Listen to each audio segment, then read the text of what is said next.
Hello anime lovers, स्वागत है आपका कॉप्स में एक्सप्लेन्ड चैनल पे। और आज के इस वीडियो में मैं आपको ओशिनोको यानी माई स्टार का एपिसोड 6 एक्सप्लेन करूंगा। पर अगर आपने अभी तक हमारे चैनल को सब्सक्राइब नहीं किया है तो कर लीजिए ताकि आगे के वीडियोस आपको मिलते रहें। तो बिना किसी देरी के एपिसोड स्टार्ट करते हैं। Let's begin.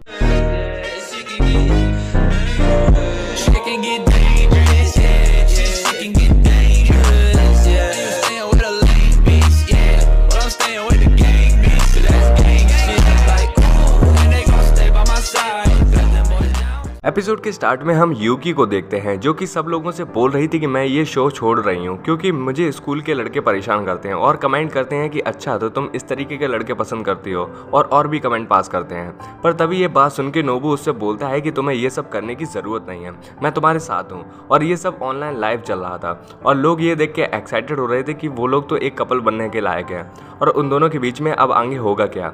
फिर उन दोनों की तो इससे इतनी हाइप बढ़ चुकी थी कि यूकी पर तो एक आर्टिकल भी बन गया था।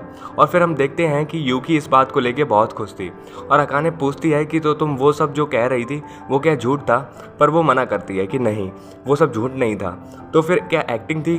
पर वो बोलती है कि मैं तुम्हारी तरह एक्ट्रेस नहीं हूँ, मैंने तो बस अपनी रियल फीलिंग जो कि आजकल मैं स्कूल में फील कर रही हूँ उनको बस कैमरे के सामने थोड़ा बड़ा चढ़ा के बोल दिया। और अकाने इस बात को नोट कर लेती है और एक्का सोचता है कि अब मैं इन सब लोगों की पर्सनैलिटी समझने लगा हूँ। यहाँ पर कुछ लोग स्किल्ड हैं तो कुछ लोग बहुत थोड़े से अलग हैं और कुछ लोगों को तो बहुत कम टाइम मिला है टीवी पर। और फिर तभी एक्वा के पास नोबू आता है जो कि मैमचो से बोलता है कि आज पार्टी है सबको मैमचो की तरफ से, क्योंकि उसने ये बताया नहीं है कि यूट्यूब के सब्सक्राइबर्स उसके बढ़ गए हैं। और तो और उसने कंपनी के साथ 50-50 का प्रॉफिट कॉन्ट्रैक्ट भी साइन किया है। और ये सुन के अकाने बोलती है कि मेरा तो बस 80-20 का प्रॉफिट सेट हुआ है। पर मैमचो फिर अगले सीन में सबको पार्टी दे रही थी जहां अकाने एक्वा के लिए मीट ग्रिल कर रही थी। पर अकाने उससे ऐसा करने से मना करता है और बोलता है कि तुम अपने लिए करो। पर अकाने बोलती है कि मैं तो बस वेजिटेरियन हूँ, मैं हमेशा कंट्रोल करती हूँ ऐसी पार्टीज में।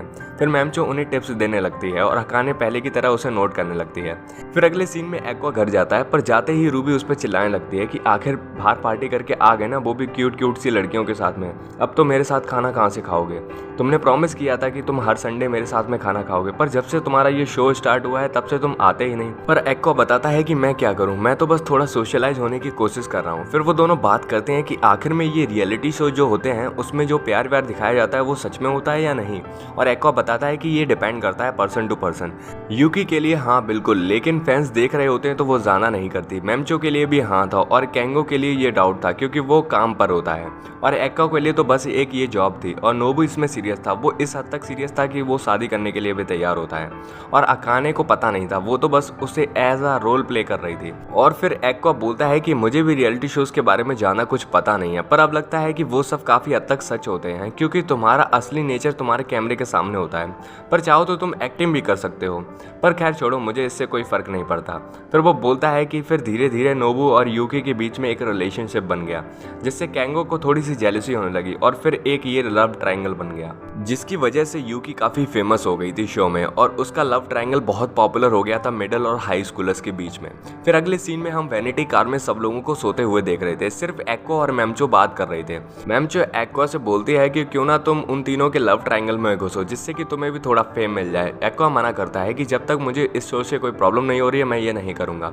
फिर मैमचो उसके साथ एक लव एंगल बनाने को बारे में पूछती है पर एक्वा मना कर देता है। पर एक्वा बोलता है कि तुम क्यों नहीं ऐसा करती हो। और मैमचो बोलती है कि मैं एक कॉमेडियन बन के ही खुश हूँ क्योंकि इसकी वजह से लोग कम से कम मेरे चैनल पे तो जा रहे हैं। और अभी मैं जिस चीज़ के बारे में सबसे ज़्यादा चिंता कर रही हूँ वो है अकाने, जो कि बहुत मेहनत कर रही थी। फिर हम अकाने को बहुत प्रैक्टिस और मेहनत करते हुए देखते हैं और अगली सीन में वो मैनेजर से मिलने जा रही थी कि वो रूम के बाहर छुप के उनकी बातें सुनती है जिसमें प्रेसिडेंट मैनेजर पर चिल्लाता है कि ये लड़की कर क्या रही है, तुमने कहा था कि जिसने जो शो किया था वो बहुत फेमस हुआ था पर मैंने देखा तो बस उसमें 10 मिनट का इसका स्क्रीन टाइम था। और वो मैनेजर पे चिल्लाता है कि वो यहाँ पर अपने आप को सही से रिप्रेजेंट भी नहीं कर पा रही है और मैं ये ज़्यादा देर तक झेलूंगा नहीं। फिर मैनेजर बाहर आता है और अकाने उससे सॉरी बोलती है और मैनेजर बोलता है कि कोई नहीं, मुझे पता है कि तुम अपना बेस्ट दे रही हो। और फिर वो वहाँ से चला जाता है। अकाने सोचने लगती है कि मुझे अपना और भी बेस्ट देना होगा। फिर सीन हमारा रूबी पर आता है जो कि किसी ड्रिंक को पीने के बाद उसके बारे में बुरा कमेंट करने वाली थी क्योंकि उसने और भी सेलिब्रिटीज़ और आइडल्स को यही करते हुए देखा था।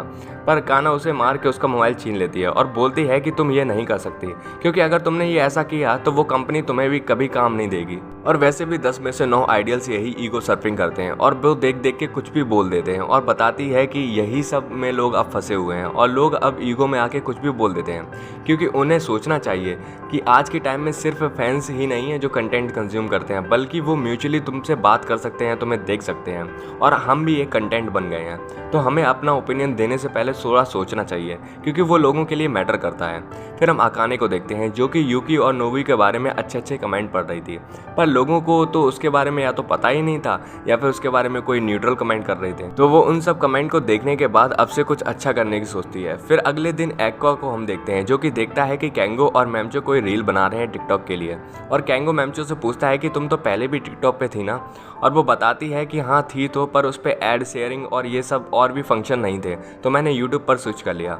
और तभी वो लोग देखते हैं कि अकाने कोशिश कर रही थी नोबू और यूकी के बीच में आने की, जिससे कि लोग उसे भी देखें, पर लोगों का तो उस पर नेगेटिव रिएक्शन था, क्योंकि अब लोगों के लिए वो वही बुरी लड़की बन चुकी थी जो नोबू को यूकी से दूर ले जा रही थी। फिर हम यूकी को मैमचो के नेल पेंट करते हुए देखते हैं जो कि उसने अपनी बड़ी बहन से सीखा था, और अकाने को भी वो नेल पेंट करने के लिए पूछती है, और वो नेल पेंट करते हुए यूकी पूछती है कि तुम परेशान हो ना, और अकाने बोलती है कि मैं बस एक अपनी इमेज बनाना चाहती हूँ शो में, क्योंकि ये शो जल्दी ही खत्म होने वाला है। और ये सुन के यूकी उसे सपोर्ट करती है और बोलती है कि मैं अपनी तरफ से पूरा लड़ूंगी, तो तुम भी अपना बेस्ट देना। फिर हम कैंगो और अकाने को साथ में देखते हैं, पर तभी वहाँ पर यूकी आती है जो कि कैंगो को अपने साथ ले जाती है, पर तभी अकाने एक्साइटेड होकर उसको गुस्से में बोलती है कि तुम हमेशा ही ऐसा करती हो, तुम सबको अपनी तरफ कर लेती हो, और गलती से अकाने के नाखून यूकी के चेहरे पर लग जाते हैं, जिसे देख के वो डर जाती है। और तभी शूट कट होता है और लोग भाग के यूकी को टिश्यू प्रोवाइड कराते हैं, क्योंकि उसके चेहरे पर कट लग गया था और खून बहने वाला था। पर ये सब अकाने से गलती से हुआ था, पर क्रू मेंबर्स उसे ब्लेम करने लगते हैं कि वो ऐसा कैसे कर सकती है, वो एक मॉडल है और उसका कल वर्कशॉप भी है। तभी यूकी भाग के अकाने को गले लगा लेती है और बोलती है कि मुझे पता है कि तुमसे ये गलती से हो गया, और वो सब आपस में बात करके ठीक कर लेते हैं।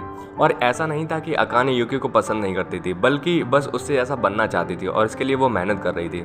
फिर ये देख के एक्वा बोलता है कि अगर ये नॉर्मल फाइट होती स्कूल में तो सब यहीं पर ख़त्म हो गया होता, पर अब लोग इसमें इन्वॉल्व हैं तो इंटरनेट इसे ऐसे ही नहीं छोड़ेगा। फिर हम देखते हैं कि लोग तो बस उसके बारे में इंटरनेट पे बुरा बुरा कमेंट कर रहे थे और ट्रोल कर रहे थे कि ये कैसे, ये उसने ऐसा कैसे कर दिया, उसे निकाल देना चाहिए और भी सब। और ये सब अकाने देख के बुरा फील करती है और लोगों से माफ़ी मांगने का सोचती है और ट्वीट करती है, पर तब भी लोग शांत नहीं होते और भड़क जाते हैं। और फिर उसे मैमचो की एक बात याद आती है जिसमें वो बताती है कि अक्सर लोग माफ़ी मांगने के बाद भी शांत नहीं होते हैं, बल्कि उसका नेगेटिव इफेक्ट पड़ता है और भी गुस्सा हो जाते हैं, क्योंकि माफ़ी मांगने का मतलब है कि तुमने अपनी गलती एक्सेप्ट कर ली। और फिर अब तो अकाने और भी डिप्रेस्ड लग रही थी और रोने लगती है और मैमचो की बात याद कर रही थी कि अगर ऐसा हो तो उस बंदे या बंदी को जिसको वो बुरे कमेंट्स आ रहे हैं उसे उन कमेंट्स को पढ़ना ही नहीं चाहिए।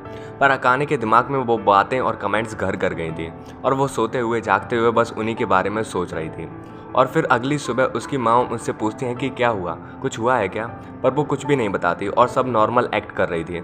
उसकी मॉम उसे स्कूल से छुट्टी लेने के लिए बोलती हैं, पर वो नहीं मानती और वो स्कूल जाती है, और वहाँ भी बच्चे बस उसके बारे में ही गलत गलत बातें कर रहे थे। और इसे सुन के अकाने और भी डिप्रेस्ड होने लगी थी। और घर आके उसकी मॉम उससे फिर से पूछते हैं कि तुम कुछ बता नहीं रही हो, कुछ हुआ है क्या, पर वो उसे फिर भी कुछ नहीं बताती और उसे वो बेकार कमेंट्स आ ही जा रहे थे। इवन लोग अब तो उसकी मॉम के बारे में भी बुरा बुरा कहने लगे थे और अकाने के क्रू मेंबर्स उसे कुछ भी रिप्लाई करने से मना करते हैं, क्योंकि ऐसा करने से वो और भड़केंगे। और सोचती है कि जब मैं नेक्स्ट एपिसोड में आऊँगी मेरे पास इतनी हिम्मत नहीं है कि मैं कैमरे को फेस कर सकूँ, क्योंकि अभी तो लोग कम क्रिटिसाइज कर रहे हैं, जैसे ही वो स्क्रीन के सामने आएगी पता नहीं वो लोग और क्या बोलेंगे। और वो अपने करियर के बारे में बताती है कि मैं कभी भी लाइमलाइट में आ ही नहीं पाई, मेरा करियर बस यही रहा, और भले ही वो कितनी भी मेहनत कर ले या चाहे कितना भी कोशिश कर ले, पर वो कभी भी लाइमलाइट में आ ही नहीं सकी। और अब हम उसके पास्ट लाइफ को देखते हैं जिसमें वो हर चीज़ के लिए बहुत मेहनत कर रही थी, पर उसे वैसे रिजल्ट नहीं मिल रहे थे जैसा कि वो डिजर्व करती थी, और उसे हर तरफ से रिजेक्शन मिलता रहा और अब लोगों ने उसे सपोर्ट करना भी बंद कर दिया था और बारिश में बाहर जा रही थी। और हम देखते हैं कि अब तो उसके साथ वाले क्लासमेट्स भी उसके बारे में बुरा करने लगे थे और यहाँ तक कि वो इतना कहने लगे थे कि वो गंदे चेहरे वाली है और उसे तो मर जाना चाहिए। और फिर हम अकाने को पूरा अंदर से टूटा हुआ देखते हैं। उसके साथ ही उसे मैसेज कर रही थी कि वो कैसी है, सब ठीक है ना, पर वो अब कुछ भी नहीं सोच पा रही थी। और वो बाहर कुछ खाने के लिए लेने के लिए जाती है, पर नोबू उसे मैसेज करता है कि पागल हो गई हो क्या, बाहर तूफान आया हुआ है। पर वो निकल चुकी थी और वो अब थक चुकी थी इतने सबसे, और वो ब्रिज के ऊपर खड़ा होकर सुसाइड करने वाली थी कि तभी उसे एक लड़का बचा लेता है, और वो और कोई नहीं बल्कि हमारा हीरो एक्वा था। और यहीं पर ये एपिसोड 6 खत्म होता है। वेल, तो ये एनिमे जितना सोचा था उससे काफी ज्यादा अच्छा होता जा रहा है, और मुझे तो ये एपिसोड बहुत अच्छा लगा, और आगे आने वाले एपिसोड्स के लिए मैं बहुत एक्साइटेड हूँ। आपका क्या ओपिनियन है हमें कमेंट करिए। तो जाने के लिए मिलते हैं नेक्स्ट एपिसोड में, तब तक के लिए बाय बाय, सायोनारा एंड अरिगातो फॉर वॉचिंग।